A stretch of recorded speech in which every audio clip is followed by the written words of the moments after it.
Hi all, welcome to my channel. ಇವತ್ತು ನಿಮಗೆ fish ರವಾ fry ಹೇಳ್ಕೊಡ್ತೀನಿ. ತವಾದ ಮೇಲೆ ಯಾವ ರೀತಿ ಮಾಡೋದು ಅಂತ. ಇದಕ್ಕೆ ಯಾವುದಾದ್ರೂ ಫಿಶ್ ತೊಗೊಳ್ಳಿ. 1 kg ಅಷ್ಟು ಸ್ಲೈಸ್ಡ್ ತಿನ್ಲಿ ಸ್ಲೈಸ್ಡ್ ಫಿಶ್ ತೊಗೊಳ್ಳಿ.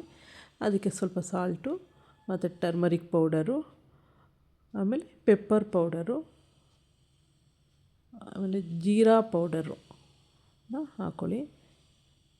ನಂತರ ಟರ್ಮರಿಕ್ ಪೌಡರ್ ಆಯ್ತಲ್ಲ, ಕೋರಿಯಾಂಡರ್ ಪೌಡರ್ ಹಾಕ್ಕೊಳ್ಳಿ, ಒಂದು 3 ಟೇಬಲ್ ಸ್ಪೂನಷ್ಟು. ಆಮೇಲೆ ಲೆಮನ್ ಜ್ಯೂಸು, ಒಂದು ಫುಲ್ ಲೆಮನ್ನನ್ನು ಹಾಕ್ಕೋಬೇಕು.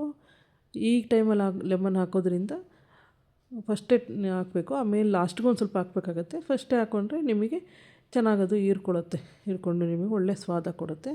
ಹಾಗಾಗಿ ಒಂದು ಲೆಮನ್ನ ಸ್ಕ್ವೀಸ್ ಮಾಡ್ಕೊಳ್ಳಿ. ಆನಂತರ ಇದಕ್ಕೆ ಜಿಂಜರ್ ಗಾರ್ಲಿಕ್ ಪೇಸ್ಟ್ ಒಂದು 2 ಟೇಬಲ್ ಸ್ಪೂನಷ್ಟು ಜಿಂಜರ್ ಗಾರ್ಲಿಕ್ ಪೇಸ್ಟ್ ಹಾಕ್ಕೊಳ್ಳಿ. ಅದಕ್ಕೆ ಚಿಲ್ಲಿ ಪೌಡ್ರು, ಇದಕ್ಕೆ Guntur plus red chilli powder, Kashmiri chilli powder ಬರುತ್ತಲ್ಲ ಅದು, ಅವೆರಡನ್ನೂ ಹಾಕ್ಕೊಂಡು ಚೆನ್ನಾಗಿ ಕೈಯಲ್ಲಿ ಮಿಕ್ಸ್ ಮಾಡಿ ಒಂದ್ರ ಮೇಲೆ ಒಂದು ಸ್ಟೇಕ್ ಮಾಡಿಡಿ. ಅವಾಗಿಟ್ಟರೆ ಒಂದು ದಿನ ರಸ ಚೆನ್ನಾಗಿ ಹೀರ್ಕೊಳ್ಳುತ್ತೆ. ಇದನ್ನು ಅಟ್ಲೀಸ್ಟ್ ಫಾರ್ 1 hour ನೀವು ಮ್ಯಾರಿನೇಷನಿಗೆ ಮ್ಯಾರಿನೇಷನ್ಗೆ ಇಟ್ಬಿಡಬೇಕು. ಚೆನ್ನಾಗಿ ಮ್ಯಾರಿನೇಟ್ ಆಗುತ್ತೆ. ಪ್ರಿಪ್ರೇಷನ್ ಫಾರ್ ಫಿಶ್ ಫ್ರೈ ಆಗುತ್ತೆ ಇದು. ಆನಂತರ ಒಂದು ದೊಡ್ಡ ಪ್ಲೇಟಿಗೆ ಚಿರೋಟಿ ರವೆ ಮತ್ತು ಅಕ್ಕಿ ಹಿಟ್ಟು ತೊಗೊಳ್ಳಿ. ಎರಡನ್ನೂ ಸ್ವಲ್ಪ ಸಾಲ್ಟ್ ಹಾಕ್ಬಿಟ್ಟು ಎರಡನ್ನೂ ಮಿಕ್ಸ್ ಮಾಡ್ಕೊಳ್ಳಿ. ನೀಟಾಗಿ ಎರಡೂ ಮಿಕ್ಸ್ ಆಗಬೇಕು.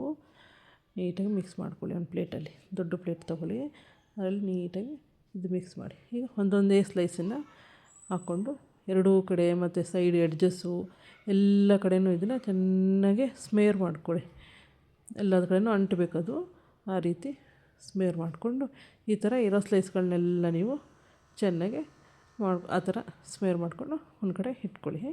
ಆಮೇಲೆ ಸ್ಟವ್ ಮೇಲೆ ತವಾ ಇಟ್ಟು ಅದಕ್ಕೆ ಸ್ವಲ್ಪ ಎಣ್ಣೆ, ಶಾಲೋ ಫ್ರೈಗೆ ಎಷ್ಟು ಬೇಕು ಅಷ್ಟು ಎಣ್ಣೆನ ಹಾಕ್ಕೊಳ್ಳಿ.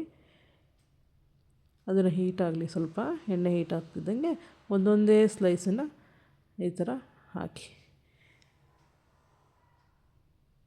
3 ಸ್ಲೈಸ್ ಬಂತು ಈ ಪ್ಯಾನಿಗೆ. ಸೊ 3 ಸ್ಲೈಸ್ ಓವರ್ ಕ್ರೌಡ್ ಮಾಡಬೇಡಿ, ಯಾಕಂದರೆ ಫ್ಲಿಪ್ ಮಾಡಬೇಕಾದ್ರೆ ಸ್ವಲ್ಪ ತಿರುಗಿಸ್ಬೇಕಾದ್ರೆ ಸ್ವಲ್ಪ ತೊಂದರೆ ಆಗುತ್ತೆ. ಹಂಗಾಗಿ ಒಂದರಾಗಲೇ ಒಂದು ಸ್ಪೂನ್ ತೊಗೊಂಡು ಸೈಡಿಂದ ನಿಧಾನಕ್ಕೆ ತಿರುಗಿಸಿ. ಇಲ್ಲಾಂದರೆ ಫಿಶ್ಶು ತುಂಬ ಸ್ಮೂತ್ ಇರುತ್ತೆ, ನಾಜೂಕಿರುತ್ತೆ, ಇದಾಗ್ಬಿಡುತ್ತೆ, ಮುರಿದೋಗ್ಬಿಡುತ್ತೆ. ಹಂಗಾಗಿ ನಿಧಾನಕ್ಕೆ ಈ ಥರ ಎಲ್ಲ ಕಡೆಯೂ ನೀಟಾಗಿ ಸ್ಪ್ರೆಡ್ ಮಾಡ್ಕೊಳ್ಳಿ. ಅಂಟಿಲ್ ಗೋಲ್ಡನ್ ಬ್ರೌನ್ ಆಗಬೇಕು. ಅದು ರವೆ ಇರುತ್ತಲ್ಲ, ಅದು ಗೋಲ್ಡನ್ ಬ್ರೌನ್ ಆದರೆ ಫಿಶ್ ಕುಕ್ ಆಗಿದೆ ಅಂತ. ಇದೇನು 5 to 7 ಮಿನಿಟ್ಸ್ ಅಷ್ಟೇ ತೊಗೊಳ್ಳೋದು. ಇದನ್ನು ಸರ್ವ್ ಮಾಡಿ ಪ್ಲೇಟ್ ಮೇಲೆ ಎಂಜಾಯ್ ಮಾಡಿ, ಬಿಸಿ ಬಿಸಿಯಾಗಿ ತಿನ್ನಿ. Thanks for watching my channel. Thank you all once again.